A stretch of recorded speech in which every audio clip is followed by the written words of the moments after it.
I'm Carrie Recaro, and you're watching 110 Football.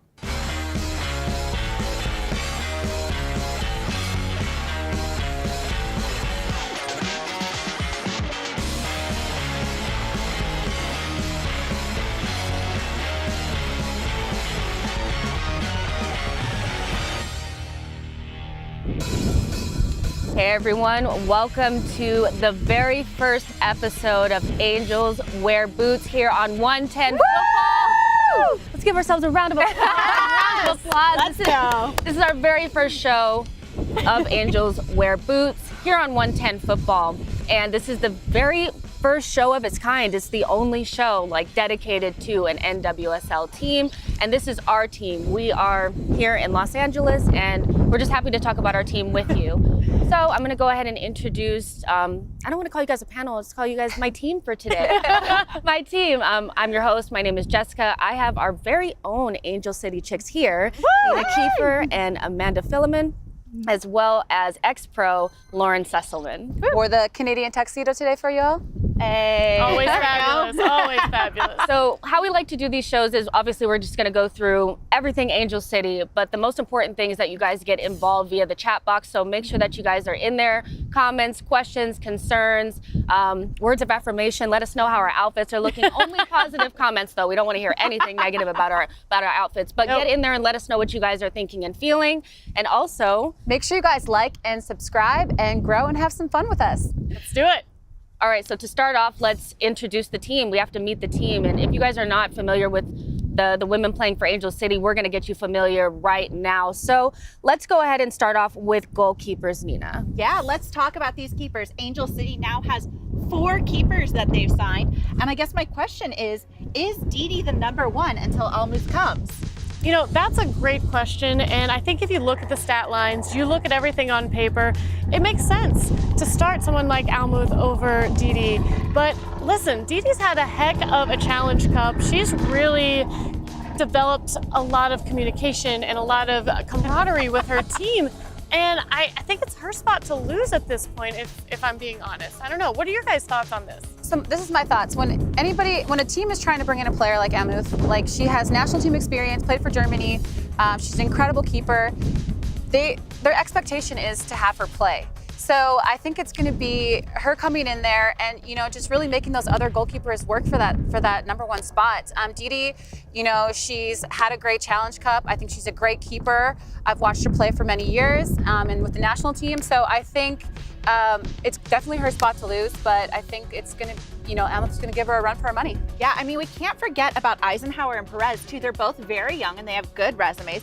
But, having somebody like Almuth there who is very seasoned, I mean, 2016 gold medal in Rio, having her as a mentor could be really valuable for them. And we could be set for goalkeepers for years. Yeah, not a bad problem to have. A lot of teams have a great goalkeeper with no solid backups. And here we are. We're going to be seeing who's going to duke it out for that number 1 spot. So I'm excited to see how this season's going to shape up for us, especially after July when Almuth makes her way into the Angel City roster.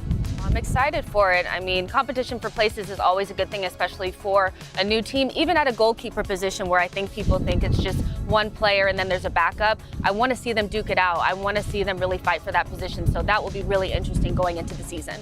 Yeah. All right, so we talked about goalkeepers. Now we'll get into my favorite position, our defenders. Do you guys think with these injuries, everything that's going on with the team right now, do you think the defense is deep enough? I mean, I'll say yes. I think we have 8 defenders, 8.5 if you count Jasmine Spencer. I think we do have enough defenders. The problem right now is injuries and illness. We've got 3 of our defenders out. Yeah, I mean, 8 defenders sounds great on paper, but we need 8 healthy defenders for that to feel deep enough. And I mean, we are definitely missing the likes of someone like Sarah Gordon, unfortunately, and Paige Nielsen and Vignola. We need them healthy. And I think with those girls in our lineup, yeah, absolutely. I think we have no problem with having depth on our defense. Is that going to happen? Are we going to see that in this season? Yeah, I mean, Lauren, you can probably attest to this, that the most important thing right now, even without maybe our most experienced players or girls that are out, is just getting used to playing with each other, and that will grow the team together, right, as a defender. Yeah, so you have Gilles back there. She's a leader. She's been a huge leader and impact player with the Canadian national team. And so having her, in that back line, is really going to help the other players grow around her. So we've seen different center backs come into the picture. You know, you have Ali Riley and then Spencer coming back and playing defense. Without having Gordon and Nielsen, I mean, I know those are big losses, but I was surprised. Hammond and Reed, they did a great job. It's just making sure they get that playing time under their belt, and I think they're going to be okay. Yeah, I mean, our last game against Portland, we shut them out. So, I mean, that's a huge testament to our defensive line that they've really come together. They've really meshed well. And, you know, I think they're figuring things out. They're able to come in and kind of adjust to the losses that we've had going into this season. And, yeah, I mean, I think we're going to be all right. I think we've shown flashes of that. So, but, hey, we've talked about goalies. We've talked about defenders. Let's move into the midfield. What's our missing piece? Is there a missing piece? All right, I got a hot take. I got a really hot take. I like hot takes. Don't unsubscribe. I want to see Kristen Press play midfield. I want to see her as an attacking mid. I think you put Kristen Press in the box, everyone marks her, and you pull her back. She's great at passing, she's great at connecting, and she's got the leg and the skill to make it from outside of the box. If you drop her back to that attacking mid, you basically have four forwards. So. Yeah, and I think her interchanging with Charlie up top or Lucy, whoever is playing in those positions, I think it definitely could work with their speed and their pace and the way that they get into the channels. I also think that Danny Weatherhole has been doing a great job in that 6th position from losing Julie Ertz. And then we have Clarice Le-Bihan coming in, who is a phenomenal player for the French national team.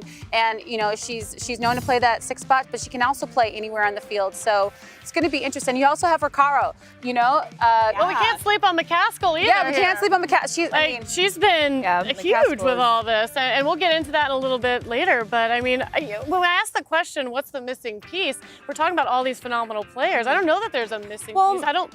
If Nina thinks that maybe Kristen Press dropping deep into midfield is something that she needs to be doing, maybe that's the missing piece, is an additional creative player that can drop in and create chances from deep in midfield. So maybe that could be the missing piece to play along McCaskill, who is kind of our only creative player in that midfield. So maybe she needs somebody else to carry that burden. Yeah. But that was the hottest of takes, Nina. I love that. I love that. I love that take. So, but speaking of, our forwards, the most talked about forward is obviously Kristen Press, but we have so much depth and quality in that position. And Press and Charlie have been leading the line so far, but I did want to kind of have a conversation around what's actually missing up top. Do we need beyond goals, do we need a target striker? Do we need somebody that we can kick the ball up to, that can hold the ball up? Somebody like a Ashawala or a Vivian Miedema, something like that. What do you guys think? I think any team that's not like scoring, multiple goals, they're always kind of like hungry for that kind of striker, definitely. I mean, we've seen it with other teams where you miss that big guy up front who's just ready to take it, turn it around, and just bang it in the back of the goal. And, no, we don't have that. We said, though, Tyler Lucy is hungry. Simone Charlie is hungry. June Endo is hungry. So I think once they start connecting more, we're going to see those goals start pouring in. Yeah, I mean, they are. I love Lucy, and we said it in the first game that we watched her that she was definitely gunning for that, and she scored in that second matchup. And I don't know, I just love watching her play. She's like a little firecracker out there. Reminds me a little bit of a Rose Lavelle, not a big presence up front like we were talking about, but definitely a playmaker and someone who's dynamic to watch out there. Well, if you look back when Abby Wambach was that target up top, first as a defender, it's so hard to play against somebody like that, that's laying it off and then turning players left and right. I think that is a missing piece, especially if you put a Kristen Press in a number 10 position where she can just lay it off and go. I mean, her pace, and then also with Charlie, and then also a heading presence up there. I mean, obviously Kristen Press, Charlie, they can head the ball, they can do that. But having that big, strong player to go against those big, strong defenders is something that's really important on a team. You have a Christine Sinclair that does it for the Thorns, etc. So I think definitely the target. I think we're also probably missing just true wingers in the wide areas. We really don't. We have players that are good with the ball at their feet, like Endo, like McCaskill, but we're really missing those players that can just do the power and pace up the wings and beat a man and really make the defenders scared to commit. Yeah. Lauren, can you talk about that? What kind of players did you like playing against? and not play. No, I'm just kidding. You know, but that's what we were talking about when we talk about Jasmine Spencer too, a little bit. Like, she was supposed to be that winger. That's what she's always played, that forward winger mentality. And then she has to come back and play, and she's doing a great job in the outside back. But, you know, for me, I really hate those players that are always interchanging, because it's very hard defensively to keep your eye on them. But yeah, those type of attacking that are always switching in and out and getting into those channels are very difficult to defend. When that 9 comes all the way across in that channel, it's very hard. If the center back is not turned on, you know, it's. I would say we haven't even seen the creativity from our midfield yet. You know, our midfield has been dropping back a lot and trying to help with the defense. We haven't been able to really build out of the back. We haven't been able to transition from defense to attack until recently. So I think we have yet to see that creativity in the midfield that will lead us to those great opportunities. So let's go off of that and let's have some fun. You know, we had a media day here, and let's get to know the players a little bit off the field. So we did a little fun media day here, as I said, and which player is the team mom? We asked the girls. Let's see what they had to say.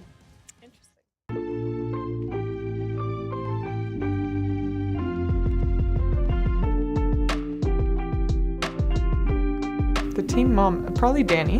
Danny Weatherholt. Team mom, Allie Riley. Allie Riley. Allie is a bit of a mom. Allie Riley. Danny or Allie? Probably Allie Riley. Allie. Probably Allie. I heard that everyone said me. I think it's because I'm old, so I guess me.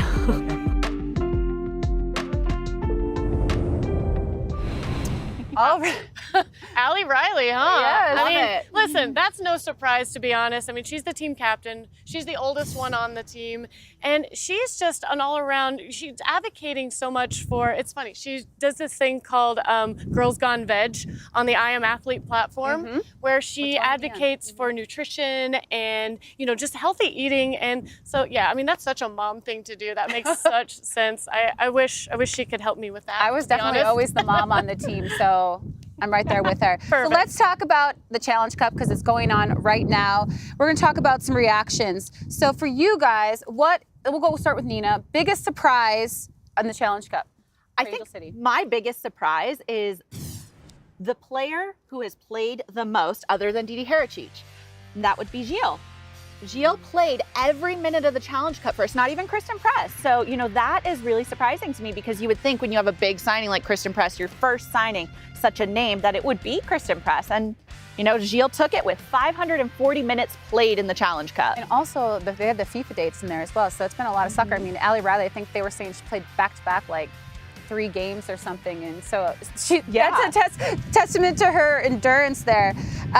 For me, my biggest surprise has to be Jasmine Spencer adapting and just being, you know, put into that outside back position, as I alluded to before. She came on as a forward, winger, that's usually her position, but her coming in and making a difference at that outside back, I'm really happy with what I see thus far from her, and I'm excited to see her moving forward. I mean, she stepped up. It's a huge role to be thrown into. The outside back, it's the hardest position, in my opinion, to play outside of center back on the field, because if you step incorrectly, it can really throw everything off. So, Jasmine, you're doing a great job, girl. Yeah, for me, my biggest surprise was no doubt Savannah McCaskill. She has been such an important player on this team, and I don't know that I knew a whole lot about her going into this, but she has solidified herself in Angel City's history. She scored the first goal. She had the first free kick. She had the first corner kick, and she had the first red card. That was not an earned red card. But she got it. Good on for the red card. But I mean, she has just been so involved in so many things, especially the first with Angel City. And I'm just so excited to see what she does, how she develops as a player with this team going forward. I think this is just the beginning for her, and I'm thrilled for her. She's got spunk. Yes, definitely. Yeah, definitely love McCaskill. So my biggest surprise is going to be Freya Coombs' impact and how she's maneuvered around very difficult circumstances with a new club, new players. I mean, I think people forget when you're watching this team play, they've literally they just started. And they're really talented, but what Freya Coombs has had to do is not only just get a new team going, but she's had some adversity as well. Like you mentioned, McCaskill, that red card, I was like, wow, that's going to really take away a lot of the creativity in this team. And from the first game that we played against San Diego Wave to the last game against Portland, you did start to see those improvements. The first game, it was like 10 minutes of good play, then 25, then a whole half. And it's inch by inch, but you can see it. And I like how she got the team back into basics. You could tell that they were just working on their patterns against Portland. And we know that maybe that wasn't the strongest Portland team, but we don't care. That's how we got our first win. And I think Freya Kum is doing an excellent job so far in a very difficult situation with a new club. So she's doing excellent. I can't wait to see what she's like with her full team, with depth and all of that. Yeah, I love that. All right, so Yeah. All right, so we're going to actually talk about our biggest, Angel City's biggest opportunity. And we're going to start off with Lauren. So I think the biggest opportunity for them is definitely the center backs. Who's going to get the start? You know, so we talked about this a little bit in the previous part of the show. And so, you know, Reed Hammond has made an impact. I've also played with Carrie Recaro, and she played center back as well. So that's another option, you know, when Lebehan comes in to play, maybe. There you go. So it's just kind of see who's going to gel and who's going to get the start there. What about you guys? What do you think of that? Yeah, my biggest opportunity actually kind of plays on what you're saying. Mine is a healthy roster, you know, all of our players available to play. You know, we've got so many people out, and I know it's going to be a while before Sarah Gordon can take the pitch again. But I think once we have those key players healthy and available, I think it's game over for everyone else. Yeah, so I kind of looked at Nina's homework and picked for something very similar. I talked about, like, the biggest opportunity is building depth in this team. I do think we have a strong first 11 and some girls that are still out, like you already said, with illness and injury.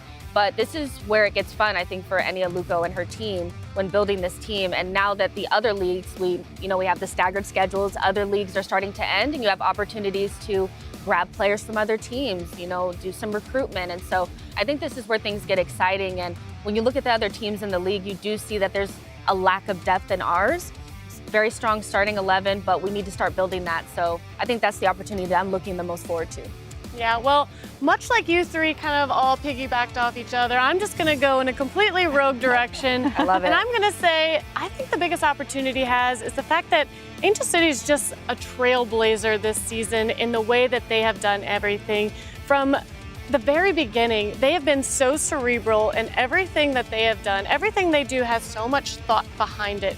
And I think you're going to start seeing that as a trend. And I love that they took this opportunity to just do things a whole different way. You know, from the ownership group, from the colors and the crest, to the meaning behind the jerseys and everything, the way that they have partnered with sponsorships this year, everything means so much to them, and I love that. And I think we're going to start to see more teams in the league, and especially hopefully new teams that come into the league as it grows, do the same thing. And I love that. And I think they've really taken this opportunity to have a team in LA and to make it bigger and even better than what anybody has done prior to this. So I love it. It has been so exciting. We have seen so much fun soccer so far. What is your guys' biggest takeaway of the Challenge Cup? Yeah, so my biggest takeaway so far is just success is not linear. I know that maybe with Angel City being such a well talked about club and all of the backing that they've gotten from such A-list celebrities and all the talk around the club makes it seem like you should be able to just put the team out there, that 11, and make things work. And it just doesn't work like that. You need time. You need to build over a period. And so for me, it's just being patient with this team and taking those little nuggets, the first goal, the first red card, the first free kick, all those firsts, and just growing with the team and just being excited for the next step. So for me, it's just about being patient with this new club. Yeah, I copied off your homework, I think, because mine is the fact that we are improving. Yeah. You know, you look at specifically just the games against Portland. The first time we played Portland, they had 14 shots to our 8. The next time we played, we flipped the script, you know, and then we outshot them. So we are improving, we are getting better, and that's my takeaway. My takeaway is, listen, it's time we've graduated. Thank you, Cal State Fullerton. Thank you, Titan Stadium. You've been gracious hosts, but Bye. It is time for this team to kind of play in the environment that they are meant to play in, and that is a professional environment. That is Bank of California Stadium. Friday, they get to finally do it on the big stage, and I can't wait for it. Let's go. And my biggest takeaway going off all three of them would be the momentum and the hype kind of just leading up into this game tomorrow. It's going to be a huge game. Going to play at the Bank. They won their last game against the Thorns this past weekend. So taking that momentum of that first win and going into the Bank and taking care of business. Let's do it. Exciting. I can't wait. I can't wait. It's going to be amazing. Okay, so during our media day, our very own Megan Reyes did an interview with Angel City's Sarah Gordon. So we wanted to share that interview with you. Take a look.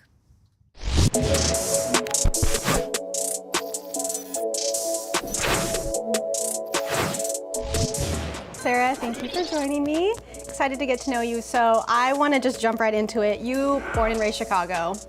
If someone had 24 hours to spend in the city and never been there before, what are you telling them to do? Oh, this is such a good question. There's so many food places that they would have to hit that it wouldn't be possible. So I would just say Portillo's and Beatrix for a nice coffee.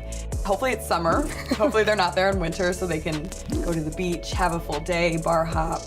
It's a great city in the summer. So one thing I love is your sense of style and fashion. Thank you. So I want to know if you have 2 minutes to throw together an outfit, what are you throwing together? Oh my God, these questions are so hard right off the bat. Okay, I would pick out my sneakers first. So, because that's the most important part, obviously. And then I would throw together probably something leather on bottom with a crop top and an oversized something. Who are some of your fashion icons? I have mood boards where I just kind of Really? look around and follow certain people and then put things together, and it's like my inspo in the morning or when I'm going to an event or something. So if you could only wear one pair of sneakers, like a model, one pair of sneakers for the rest of your life. I would probably go with off-white 4s, Okay, the cream color, because they would match everything. that's a good answer. Why the 4s? I love 4s. It's like one of my favorite Jordan silhouettes, and then it's just a shoe that could go with dresses or pants or whatever. Jumping away from fashion, I'm personally super passionate about mental health and amplifying also and supporting the Black community. So I'd love to know more about Hood Space Shy, how that started, what your goals are, and just where you plan to take it in the future. Yeah, so Hood Space started kind of partly because of my personal journey with my mental health. My first few years in the league, I kind of struggled with anxiety. I started meditating, doing yoga, I started breath work and journaling, and just kind of reading and looking up, what I could do for myself in a holistic way. And it really changed the player that I was. And I started it obviously to be better on the soccer field, but it also changed me off the field. I was more present in my daily life. I felt like I was a better mom and a better human. And so Hood Space started with that in mind, but for the Black and brown community, because those resources aren't always available in the Black and brown community. And I felt like as a mixed person, I have the privilege and the access to bring it. That's really what the goal is and why it started. And obviously now that I'm in Los Angeles, I would love to be able to host some clinics and do some things and really get it off the ground here and running. What is your kind of daily routine to stay mindful? Meditation is the biggest thing and the hardest thing, because it's like, it is so hard still after years of doing it to sit down and be still and just witness myself. But I think meditation is the biggest game changer for me. So I struggle with meditation. Again, I'm trying very hard to be more mindful and to stay present. What advice do you have for someone that's trying to be mindful or maybe starting meditation for the first time? So my advice for meditation is just witness whatever it is. Like if you feel impatient, just witness it. I think the biggest thing is like you push things away. You're like, wait, no, I have to feel patient, or I have to feel a certain way. And the whole point of meditation is just witnessing yourself for who you really are and how you really feel. It's not about being the perfect meditator and having no thoughts. It's about just watching yourself. That's what I used to do. I used to sit there and be like, okay, don't think. Me too. At the beginning, And then I'm like, stop. So I also really like that you prioritize affirmations, journaling. I like to do that as well. I just want to know if you're comfortable sharing what are some affirmations that you practice every day. So for me, like recently, my affirmation has been all around being divine, and I'm divine. And then my other intention right now is I'm worth the expense, because I feel like as women, we so often try to please or make people happy or be like, oh no, it's okay. And I'm like trying to step into my divinity and be like, I'm worth this. This is what I'm worth. On Twitter, I read that your Chicago teammates voted you most likely to get into a fight with a stranger. I'm kind of curious to know more about that because, I feel like we're very similar. Same. I don't play professional soccer and I haven't been voted that, but I probably would also get in a fight with a stranger. What made them vote you that? Because I'm feisty and I'm super fiery, so I'm all about, respect and being kind, but once the line gets crossed, I'm not gonna step down. I'm just gonna be that's what makes you a good defender. Right, maybe that is. If you're comfortable, I would love to know, tell us about Caden. How would you describe your son? Caden is amazing. He's playful, he's fun, he's sensitive and sweet, and I feel like he's just a ball of fun, and I feel like he has that sensitive side, which is great to raise a boy that, is empathetic and sensitive like that. That's wonderful. Well, I just want to close with, if no one's told you this today, you're doing a wonderful job and you're a great mom. Thank you. You're welcome. Thank you for sitting down with me.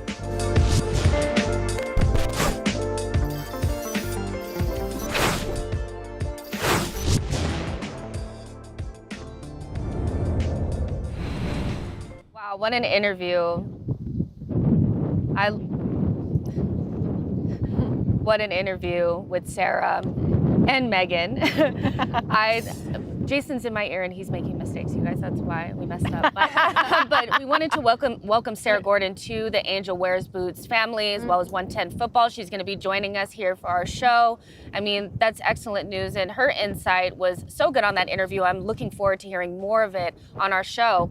Lauren, you're you're an ex-player. What could Sarah bring to the group, to the team? Sarah's amazing. She brings so much energy and she's a leader on the pitch. I've watched her grow tremendously as a player into a staple household name as a player.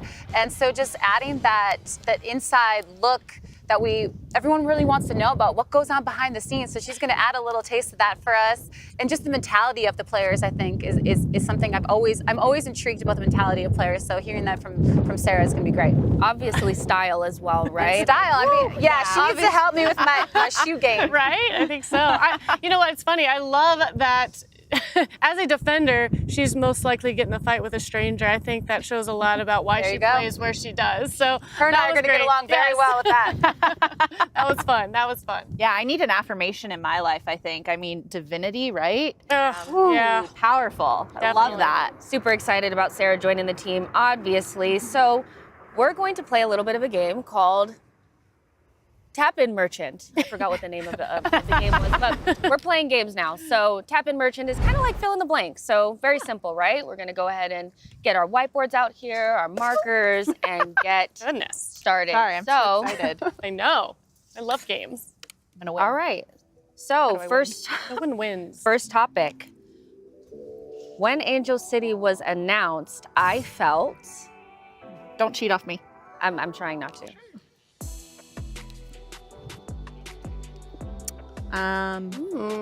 Mine's more than one word. I hope that's okay. Ooh, I like yours. Mine's one word. All right.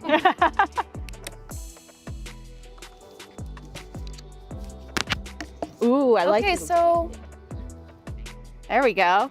Okay, tears of joy from Lauren. Aww. From relief from Amanda. Nina, I didn't see yours. Overwhelmed and elated. I think we all had very similar feelings. Is that because we needed an LA team? No, so this is why I say tears of joy, because I was around in the WPS when they had the LA Soul, and when it went under, I was very, very sad, and we've had to wait another however many years to get another team here in LA because they had a lot of the fans. It was just a great soccer city, and so just tears of joy that we're expanding and just get to have Angel City in our presence. Yeah, listen, if you followed Angel City Chicks, you know that we started our podcast a year and a couple months before this was even announced, and that's because we knew LA was gonna have a women's team. It was just a matter of time before it was gonna happen, and the fact that that's all the longer we had to wait to really rebrand and hammer it home and become Angel City Chicks because this team was announced. Yes, relief, because we got to have an identity. We got to be somebody finally and have somebody to represent, and that just felt so good. This is why we're different people, because then I went overwhelmed. I was like, oh my God, it happened! Like, we're here finally, So it was the joy, it was the, we're actually doing this. Oh my God, more season tickets. You know, it was all the things, all the excitement that came with it, and so many emotions. And there will be many more, don't worry. Elated being one of those big emotions, I think, too. Yeah, I wanted to use a different word than excited because I just didn't feel like excited was an exciting word. But, elated, I mean, I'm an LA person. I grew up here, and it's just nice to have a team that you can follow that's from your city. So it's just that simple for me. So let's erase our boards. Let's Amanda lost her eraser. Oh, I was like, where's your eraser? I dropped my eraser on the ground. Things, Sorry. ignore her. This was just like class, everybody sharing their pens and pencils. I got excited. So our next one is going Yes. to be, I was blank when Kristen Press signed.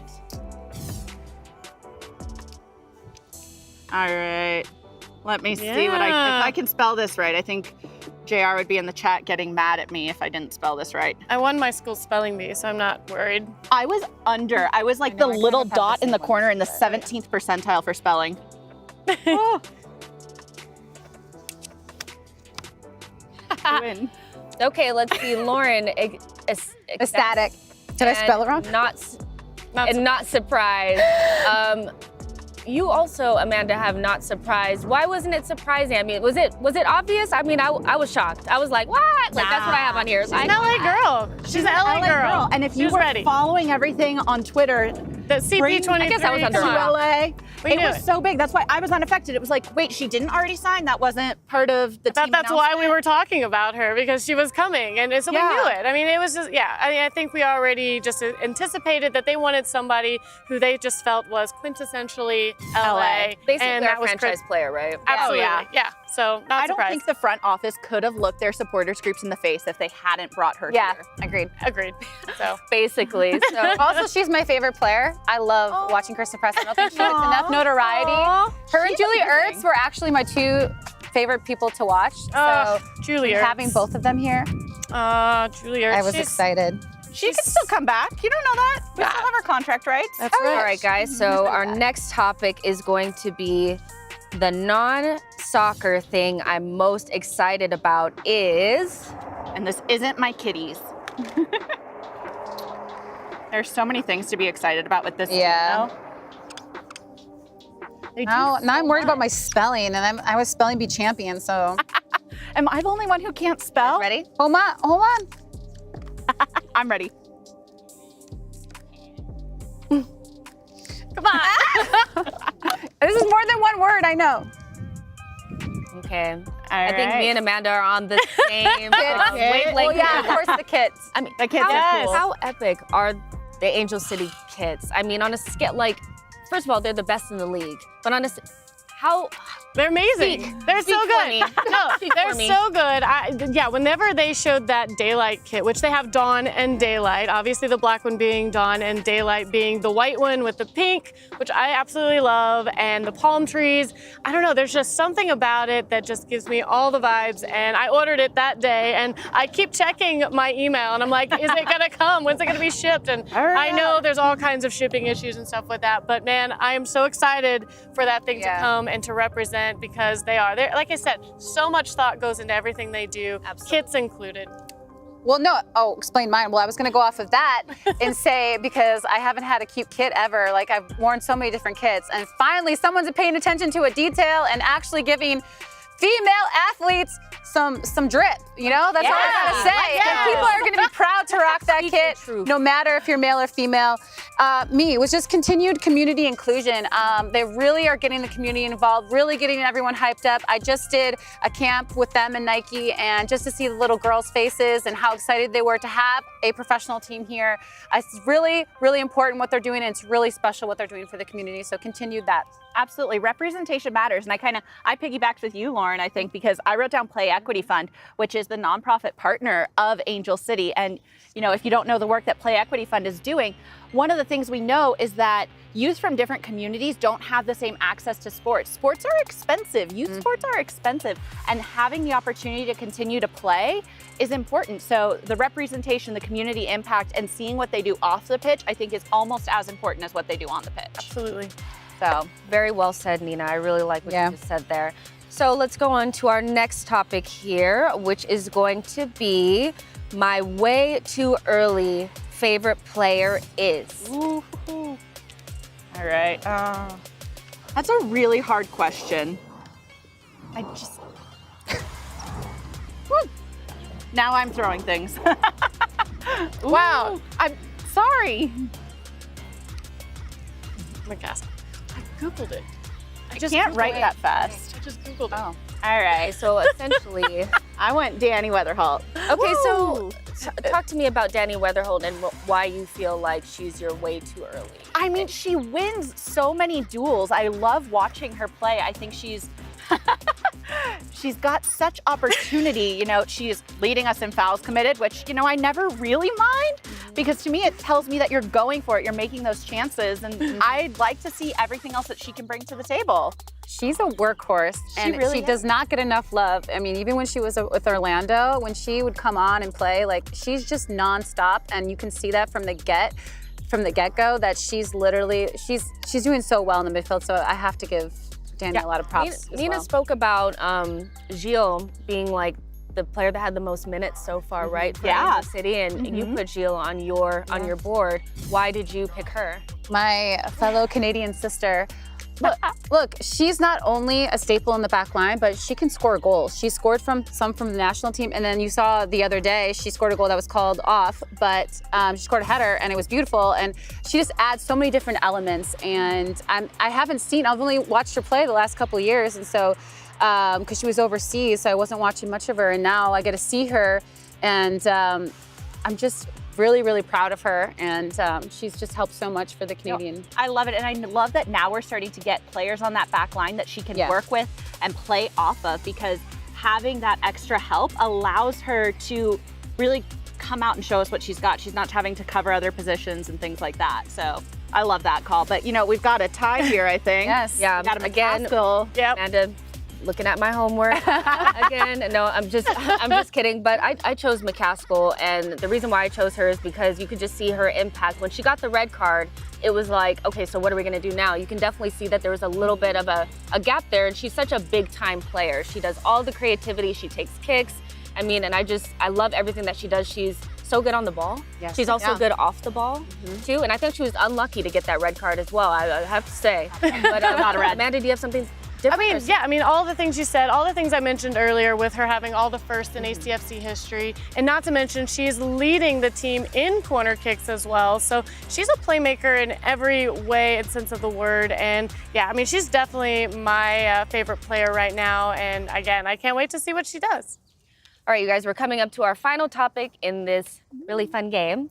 And so final topic is a successful season for Angel City FC is.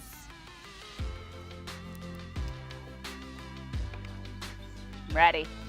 I got this one. It was a really short word. I told you I can't spell very well, so. Oh my gosh, the way I bet you everyone in the chat is just laughing at us. My mom's in there, she's like, yeah, that's my daughter. All right, so I wrote down fun. The one thing I really want to see from everyone, I want to see our players having fun. I want to see our fans having fun. I want to see the community having fun and getting together, because, you know, win or lose, if you're not out there having fun, what are we doing? You know, I think Ted Lasso said it, like, I get paid to play a child's sport. You know, we get to go out there and we get to watch all these games. I want to have fun.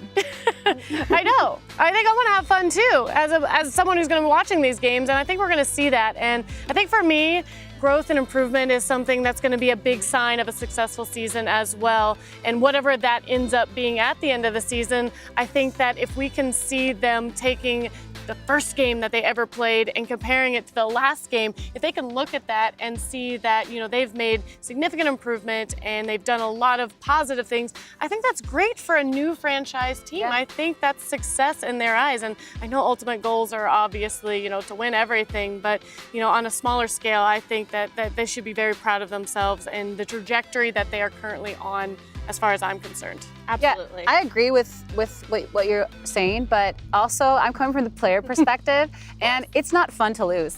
It's not. So I think for them, they're hungry, you know, a testament to the last game.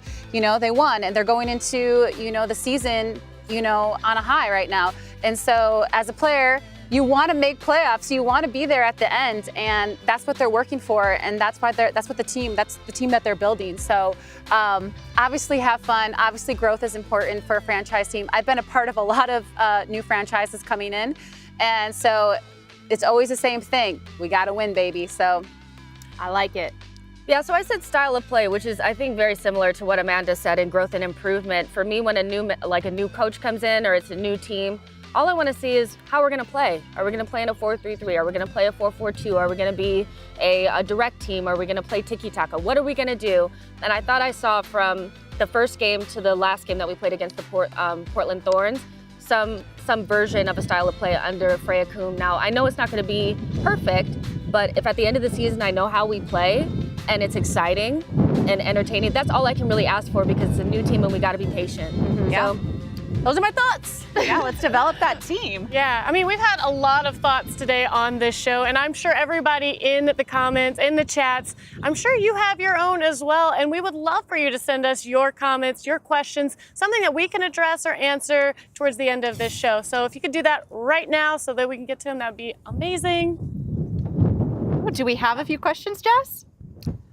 Yes. Ooh, all We right. have questions. Uh-oh. I love it. I didn't prep for these. I'm trying to look through it, like the questions. I see a lot of nice comments, but I'm looking for questions. I think, Did Vince get in there?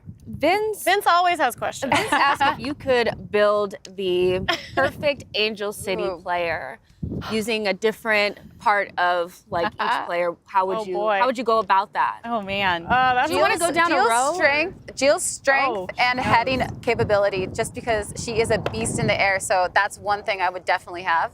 I mean, I would love to have just McCaskill's tenacity on the ball. That would be incredible. Yeah, I mean, I got to give it to Simone Charlie, I think, a little bit. I love her drive and her like vigor and how she goes after things. I really enjoyed that. Can we also have Tyler Lucy's arms? Yeah, Tyler Lucy's Allie She has Riley's amazing endurance. arms. She never stops running. True, true. Never gets tired. So I'm thinking this player is probably really, really good, but probably a little awkward as well. It's not a perfect fit, but it definitely works. So our next question is going to be, beyond Kristen Press, who is our most important player? We did talk about that a little bit. I think it's got to be Dee Dee. It's got to be the keeper. Hey, defense wins games, so we got to start from the back. And so I say our keeper, and then somebody in the back. I say our back line. Our center back pairing, I think, is going to be really, really important. So we don't know what that's going to be coming up for tomorrow, but. You know, I've given a lot of praise to Ms. Caskill, obviously, but somebody also, and we've talked briefly about, I mean, Jasmine Spencer. Oh, yeah. She has adjusted so much and picked up roles that she may not have necessarily been ready for, but she was ready for. And I remember when we talked to her in the post game, she just said, I'm just here to play. Wherever they need me, that's where I'm going to be. And that's exactly what she's done. And I think that's been really important because we have had some holes that needed to be filled. And, you know, she's been the person to kind of step up and do that for us. Are you saying there's going to be a 5-way race for keeper? Jasmine Spencer, you're next. Yeah, get in there, girl. Definitely. So Christian has a question. He asked, if Amanda and Nina were Angel City players, which positions on the field would they play? I have a thought on this. So because Nina is so good with her tactics and she's so calm and she knows a lot about the game, I think you'd be a really good midfielder, somewhere in central midfield. And then Amanda, I'm thinking, you know, spicy, probably gonna give you a little bit of lip, probably gonna be really difficult to play against, gonna give you all she can give you. So I'm thinking some sort of wing forward would be. Do I get to run a lot? Yeah, she runs. Yeah, you had to run a lot. Yeah, because Then you that also would be said mine. that you run as well. Yes, So that would be She's just fun. like knocking people everywhere, like, get out of my way, I'm coming. Yeah, Look, she I- earned the first red card for sure. I look sweet and innocent, but put me in a competitive environment and all bets are off at that point. So yes, and I think he knows the answer to that question. I love that. So JR has a question as well, and this will be our final question. He asked, who will be the leading scorer at the end of the season? Ooh. That's a great question. I mean, right now it's Kristen Press, but by the end of the season, I think we could see something from like June Endo. I think her creativity is on point. I think she's always making those key passes. I think she's in the right places, and as soon as she starts connecting really well, I think she's going to be a stealthy player. I would love to see Tyler Lucy be up there high on the board. I would love to see her score more goals, and I think she definitely wants to be a person that's at the top of that. So, hey, at this point, it's anybody's game. I don't know. I'm excited to see. Maybe McCaskill with some of those free kicks. But also Clarice coming into the picture and seeing where she's going to end up on the pitch, I think, has a little bit to do with that as well. So we'll see what happens. Yeah. Yeah. Could be anyone. We'll see. I think so. It's a tight race. Is it stoppage time? Is it stoppage time? Are we there yet? I think we're there. Are we there? Okay, so we actually have another question. We have another question. I love it. We have another question. This comes in from JXA Jimenez. Thank you so much for your question. Asks, you're way too early league position for Angel City by the end of the season. League position by the end of the season. Don't be shy. Lauren? We're making playoffs. The whiteboard. Yeah, we're making playoffs. 4th. I like that number. I like number 4. I think we're squeaking into the playoffs. Yeah, I think we are. Yeah, I think so. I'll go 5, a nice handful. High fives. I think we get up there too. Yeah.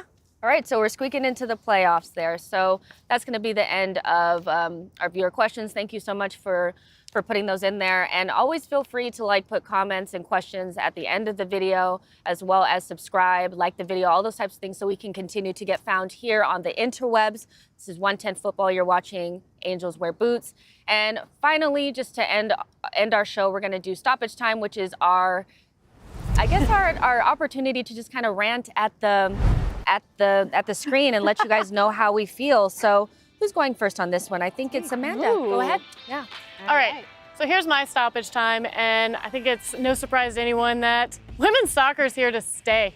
I think everything that we have seen, even just in the Challenge Cup, but everything leading up to it, has shown that people are ready to watch women's soccer. I mean, starting from 2019 with the Women's World Cup, it has only been a steady build to where we're at right now. We've seen the viewership rates that are phenomenal. They're beating MLS viewership rates in some games. We've seen even overseas in Barcelona and those matches that they've had where they're setting records that have been old records from long ago.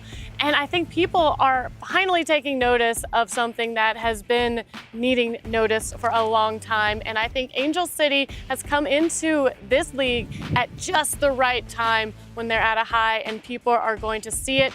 It's going to catch their eye. People are asking me about it all the time at work and how they can come and watch games. And I think that's just a testament to where this sport is going to go and how it is only going to get better from here. And yes, NWSL, women's soccer, everywhere, it's here to stay, guys. So you better just get comfortable. You better sit down and get used to seeing it more and more in front of you. All right, let me take this from you now. I got my stoppage time coming up, and I'm going to give it to you like this. Good things come to those who wait. And I'll tell you, this team was announced July 2020. Took 3 months to get a name. 10 months after that, we got our first signing. And then 9 months after our first signing, we got that first win. So I'm telling you this, be patient. We were saying that the Challenge Cup was going to be a trial run. We're going to test out positions. We're going to test out playing styles. We've seemed to dial that in just towards the end of this. We're coming home with a win. And you know what? More things are coming. Good things come to those who wait. I love that. All right, now me. All right, so to go off of these two, mine's kind of similar, but the NWSL will continue to grow. I'm not to age myself, but I was around when I came out of college. The WSA just folded. I got to play in the WPS that only lasted 3 years. And now we're on year 10 of the NWSL, which is something to celebrate. We got the addition of 2 new teams and a lot more teams that want to get into this league. So I think that's something that's so special. And I'm just excited to see where this goes, because we were told that this was going to be the last time they were going to try a women's league if it didn't succeed. So year 10, baby. Let's see what happens. All right, so as the wind blows in my eyes and I start to tear up, so I'm not sad, I'm happy. But so my stoppage time is actually going to be, what is it? We're getting there, you guys, we're getting there. I think and it's kind of like what you guys have already said. We have to be patient. It's a new team, new manager, new coach, new players. But I think I can speak for all of us when I say that from the first game to the last game that we saw in the Challenge Cup, I saw vast improvement from the girls, from a team that looked like they were just trying to sort their feet out to a team that won a game and shut a really good team out. And so I think that just being patient and realizing that we've waited a long time to have a good team in LA that's been founded by so many great personalities, A-list celebrities, a lot of women. Let's just be patient. We're gonna get there eventually, and let's just get behind them and cheer them on. I'm all for it. I'm loving it. We're getting there. So that is the end of our show, our very first show of Angel Wears Boots. Let's give ourselves a round of applause. Thank you all for joining us. It's a lot of fun. I want to let you guys know that every single show that we do here at 110 Football is actually a podcast as well. So wherever you listen to your podcast, Apple, Spotify, wherever, you can find us there in podcast form if you want to just hear us and not see us. But I don't know why you wouldn't want to see us. Look at us. Hello. Look at us. Exactly. So at 4 o'clock today, we're going to have Football Without Borders. It's at 4 p.m. here on the 110 Football YouTube channel. So make sure that you subscribe to the channel so you guys do not forget that the show is coming at 4 p.m. and all of our other shows. Lauren will be on that show with me and Vince, and I think we're going to take him. Oh, yeah. I think we're going to take him. You guys are all warmed up. I think you're Yeah, ready. we're warmed up. Vince guys has got to get this. warmed up now.